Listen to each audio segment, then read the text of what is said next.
Jordan, first things first, what is permaculture? Well, permaculture looks at things as far as what's available, as far as yields, and then you try to match what's available to your needs. You know, it's all about trying to find that dynamic of what you have and trying to make use of it in the best way you can. Okay, cool. So how do you think that can contribute to food security? When it comes to food, maybe you've got space on the property you're on, and so you can plant a garden. So then you're looking at, all right, how do I do that in a way that is not only going to benefit me, but also going to benefit the environment around me? So planting things like legumes that are going to help to produce nitrogen, that are going to feed not only what you plant in the garden, but also the other things you have growing in your yard. You were talking earlier about using the resources that we have. I feel like the only resource I have is waste. With a lot of household waste, it can be recycled. And most of the recycling stuff that's done in Edmonton is done in such a way that, you know, there are products that are created from it, which is amazing. With household food waste, that is something that generally you can find something else to make with it. It's all about how you look at it and how you can imagine finding something to do with it. So if what you want to do is just find ways to tweak your lifestyle so that you can be doing things in a more ecologically sensitive way, then you can scale that. You know, what you want to do is you want to make sure that you're going to the farmer's market once a week so that you're buying food more locally. That's a step you can take. It's not a big one, but it's something that makes a small difference. If everybody's doing things that make a small difference over the scale of things, it makes a big difference. So waste is really a human concept. Absolutely it is. For a lot of people, food scraps will be a waste product, but for me, I collect a lot of food scraps here at work and bring them home and feed them to the chickens. So they are actually a resource for me, not a waste product.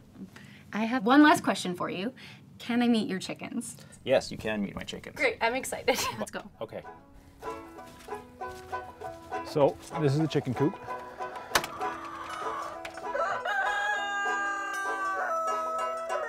They are very big fans of the food that we have here. And when they hear that food is out, they will come and explore, see what's going on.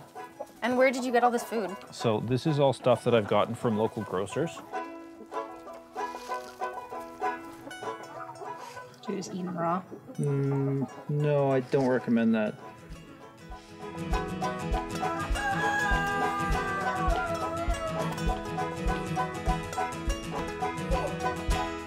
So how can permaculture support the economy with a finite number of resources? Well, like any natural system, the way that the biosphere does it is it cycles resources within the system as many times as it can.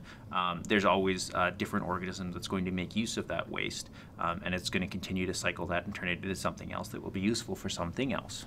So when you're dealing with finite resources, you just try to make them fit in the system as much as possible. So if you're talking about money, you buy things locally so that the people who you're buying things from will continue to buy things locally and keep that money within the system. Creating less waste.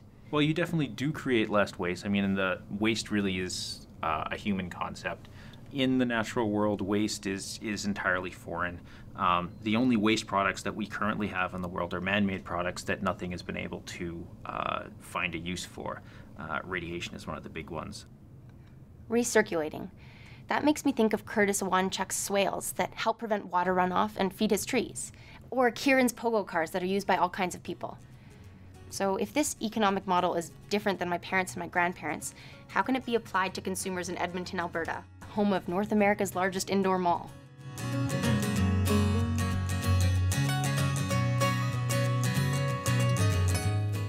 You can follow me online at sustainablemeyeg.ca, on Twitter at sustainableme, or on Instagram at sustainable.me. See you there! And if you liked this video, please check out our other videos on YouTube.